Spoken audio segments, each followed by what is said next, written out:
Well, we continue the Chris Sims quarterback countdown with a quarterback who is almost as old as Jesus in Joe Flacco. That's right. At number 37 on the list. Let's roll it. Maybe we should just use the same graphic. He does not have the long flowing hair. We don't know whether or not he can walk on water, but he can take the Browns to places where they haven't been in a long time, although the magic disappeared in the wild card round. And look, point you've made, I mean, if they had won that game against the Texans, they'd have a problem this year. Yes, and if sir. they'd have brought Joe Flacco back to be Right. the backup to Deshaun Watson, they'd have a problem this year. After he left and signed with the Colts, did an autograph signing in Cleveland, and the house was packed. Yeah. Joe Flacco, baby. They are wacko for Flacco. Makes me wonder why he's only 37. Well, not bad, though, for a guy yeah. who was, like, gone until Thanksgiving. That's right. You know, he still has an elite arm. I mean, he still is one of the most beautiful motions, throws one of the most beautiful footballs there is. He's got size. There's no doubt about that, right? He's good on a good team, but he's not good on a bad team, Mike, and that's why he's 37, right? He's kind of got the gift and the curse, what we've talked about. Right? What you heard me say leading up to the playoffs a million times on Sunday Night Football, right? What was I always saying? And McCourty was making fun of me when I was going, rein them in, rein them in. You go back, you break him down from last year, you go, wow, there's so many good throws and good plays. You also still go, wow, those are some dumb throws and some dumb decisions, and he probably should have had.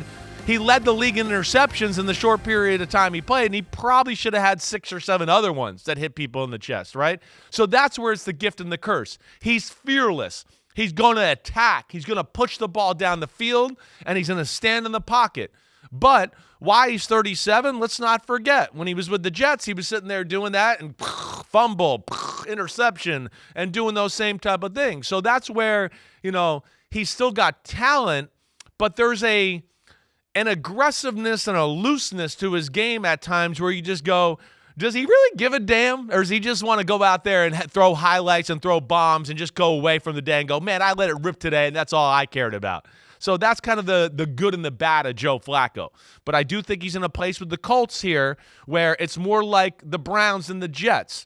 Good team, good system, right? O-line's good. They're not going to be asking him to do a ton. Hey, Joe, he's open. Throw a strike, and Joe can still throw strikes. There's no doubt about that. It's just when there's nothing else there, you worry about Joe, right? Just like we saw in the playoff game. All of a sudden there's pressure. Oh, let me just throw it up. Oh, well, there's 4 guys there. It's intercepted. Whoa, you're about to go hit the ground. You just can't throw an out route as your butt's this far from the ground. Interception, right? Some of that crazy stuff is ultimately why I put Joe at 37. Hey, and look, I guess if the Browns were justifying why they didn't bring him back, that would be part of it. That's and it. Alex Van Right. Pelt got fired after the year. So I don't know whether or not they blamed him for not reining in Joe Flacco. But regardless, let's spin it forward. Yeah. He's now with the Colts. He's in the Gardner Minshew spot. Minshew almost took the Colts to the playoffs last year. He gets rewarded with a pretty good contract in Las Vegas. Anthony Richardson, we've seen multiple injuries in his short career. If Flacco gets thrust into the fray again, Yes. can he do for Indy what he did for the Browns? I do think he can. I think this is a spot, again, where I think the team and the support system and the system itself on the offensive side of the ball is enough to where it's not going to ask Joe Flacco to go above and beyond to where he can do some of that, you know, little bit crazy, dumb stuff at times that we've seen him do, you know, towards the end of his career and be a little careless with the ball or hold the ball too long in the pocket. You know, with Gardner Minshew, and the difference here is, yeah, he might not be able to scramble. They might not be able to call, you know, quarterback design run plays that they could call with Gardner Minshew a little bit every now and then. But we saw last year, Joe can still move okay, enough there.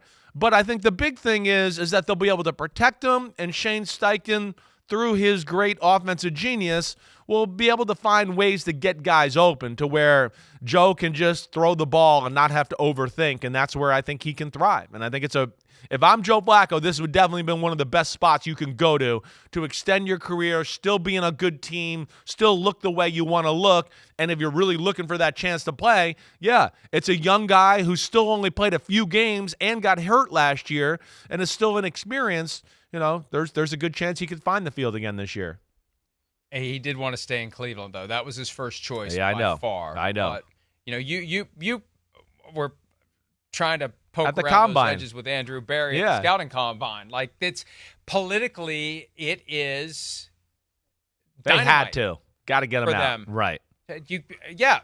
Because there were going to be fans that would have been chanting Flacco, the first incompletion thrown this year by Deshaun Watson. And they don't need to have Deshaun Watson peering over his shoulder in the year that he has to justify the investment that they made. 5 years, $46 million per year, fully guaranteed, every penny, and they've gotten no return yet. This is the year. They got 6 games. They knew they were going to get not many games the first year. They got 6 games last year. They don't need to have this uprising in Cleveland. Exactly. Why isn't Flacco the quarterback? Right. All right, well, maybe they'll have that in New England at some point when Drake May's the quarterback. Maybe they'll want Jacoby Brissett because Brissett is the next one up on the Chris Sims top 40 quarterback countdown. He comes in at number 36, a long time in the league. This is year 11 for him. Remember, he was a rookie back in, was it 2014 as well? No. He was a rookie of the year. Brady got suspended. He had to play one of those games. 2015. Right. 2015. Right. That was 2016, I believe. It got kicked to 2016. Wow. Yeah. It is 2016. That's right. It did get kicked because it was early 2015 when it all started. The next year, he served the suspension. Brissett was a rookie at the time and ended up playing a couple of the games because Garoppolo had an injury and there was a whole controversy. Could he have played? Did he choose not to play? Right. That gave Brissett an opportunity. So he has been around for a while, and now he's back in New England. They had traded him to the Colts at one point. Remember that? Traded him to the Colts for Philip Dorsett and maybe some other compensation as well when the Colts needed a quarterback right after Andrew Luck walked away. Now Brissett is back, and we've seen flashes and hints and ideas that Brissett's going to be the guy week 1, that they're going to keep Drake May in the lab to get him ready. Do you think it's a true competition, or do you think it's like, it is a true competition because we know May's not ready to win it? Yeah, I think it's we're going to talk about it being a competition because it's the number 3 pick of the draft, and we want people to think that he's that good to compete here, but we're leaning Jacoby Brissett. I think that's the way I look at it. Hey, new team, a lot of new moving parts, new coaches, tough schedule to start the year like you talked about, some tough road games, let alone their home game is against the Seattle Seahawks. I don't look that as an environment that's conducive for a guy like Drake May, who, we've discussed and we think is raw, and I'm not the only person that thinks that. I don't think that's a recipe for success. That's why you bring in Brissett. That's why they brought him in, so they have this insurance and luxury of not having to worry about throwing a rookie out into the fire and him, crashing and burning that way. Big man in the pocket, who just sits there and looks to make big, aggressive throws down the football field. And where he's different than Joe Flacco is there's a little bit of a break. It's a little bit like, wait, that guy's triple covered. I won't try to throw that in there. I'm about to fall on the ground. I won't just throw it up to be intercepted. So he takes care of the football better than Joe Flacco. That's one reason he's ranked above him, let alone he's more mobile than people realize. That's the one thing when you go back and watch Jacoby Brissett. Hey, he's big. He's got a presence in the pocket. You see here, he's unaffected by people around him. That's what I love about him, right? He's not your superstar starting quarterback, but he's the perfect guy for this situation. Bridge, probably will play better than your normal bridge quarterback, right? And he's still smart. He's got experience. And he's never really been in a great situation to succeed. And I don't know if this is going to be one either, but he really never loses control of the football. When he wants to really put something into it, right, and give it the old, right, he still can control the ball that way. I think he's the perfect guy to kind of hold it over for the young rookie until he gets ready.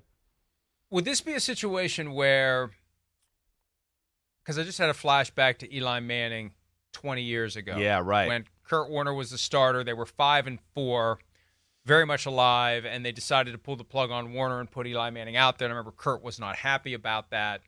Is this a situation where they ride Jacoby Brissett until they are, as a practical matter, done, and then let Drake May get some reps this year, kind of like extended preseason for next year? Or would there be a scenario where Drake May's ready middle of the season, even if they are 5-4, even if it is working with Jacoby Brissett, they don't ride it out with Brissett, and they just put Drake May in if they think he's ready? Yeah. So, typically it's once we know it's done, let's get this guy some reps. Right. But I don't know. Maybe they accelerate that. It all depends upon May, doesn't it? I think so. It does. It's dependent on May and the mechanical things we've talked about, the staying in the pocket, right? Getting a little better about being patient in the pocket and going through reads and doing stuff like that. Those are all areas, again, I know I'm looked at as, the guy that's low on Drake May, but anybody that watched draft coverage, I think Nick Saban, Bill Belichick, they tried to describe some of the same issues I was alluding to with Drake May too. Yeah, I think this is one where they're going to kind of evaluate it as it goes, right? One, I think Eli was not nearly as raw as Drake May. And then two, right, Jacoby Brissett's not Kurt Warner. Kurt Warner had already been to 2 Super Bowls. I think the Giants at that time were a little bit worried, like, wait, they're 5-4. Wait, if we're going to end up going 7-4, 8-4, we're going to have Kurt Warner back as the quarterback next year, right? I think that's what kind of happened to Kurt Warner and Eli Manning. The Giants were a little bit like, whoa, we're kind of getting good here, and we might get good to where the fans might go, why aren't we keeping Kurt Warner next year? And they pulled the plug on it. Now, I don't think it's quite the same situation, but if they're sitting there, Mike, 3-5, and they feel like Drake May's made great progress, something, along that, part of the season, and they feel like he's ready, then yeah, I think we're going to see him there. We will. I don't think I think they'll evaluate it as they go, is what I'm saying, I guess. It's funny. Last night, my wife and I were eating dinner, and she is as casual a football fan as you can imagine. Yeah. She's not into it. I tell her all the time, maybe you should learn a little bit more about it because it's kind of, the family business, but she's very partial to the Patriots. So she had a lot of questions about Drake May, and we were looking at the photographs from the rookie premiere, and we were having a real conversation about quarterback development and mechanics. Wow. And how there's all the ways you're supposed to do it, but then you have these guys that come around who can kind of do anything, like Patrick Mahomes. He doesn't need to have footwork. He doesn't need to have body position. He can just whip the ball. And we're having this real conversation about it. And I'm like, I can't believe this. And my son comes in the door, and he's like, what the hell are you two talking about? Wait a minute. Is Mom talking about how Drake May grips the football and he doesn't keep a good base in the pocket at times? What's going on here? Conversation about off-schedule throws and weird body angles and arm placements. So, yeah, it was kind of fun. Yeah. Kind of fun. So, yeah. Well, and, the two, you said it right. Like Mahomes, Josh Allen, Burrow, they can throw it any way they want to throw it. But they're still at their best when they stay on their mechanics, right? And then they have the natural ability to go, wait, I can't be in a perfect spot here, but through my mechanical work, I can find ways to still find a few things in my mechanics, even though I'm a little cockeyed with my feet and leaning on my back foot here, to, still find a way to kind of be somewhat mechanical and make this crazy sidearm throw. And that's where, Drake May's got work to do. And I think we're all hearing that, and you've heard that, and I think the Patriots have tried to allude to that in a soft way as well. Hi, it's Mike Florio. Thanks for watching PFT on YouTube. Hit subscribe for the latest news and analysis from Pro Football Talk.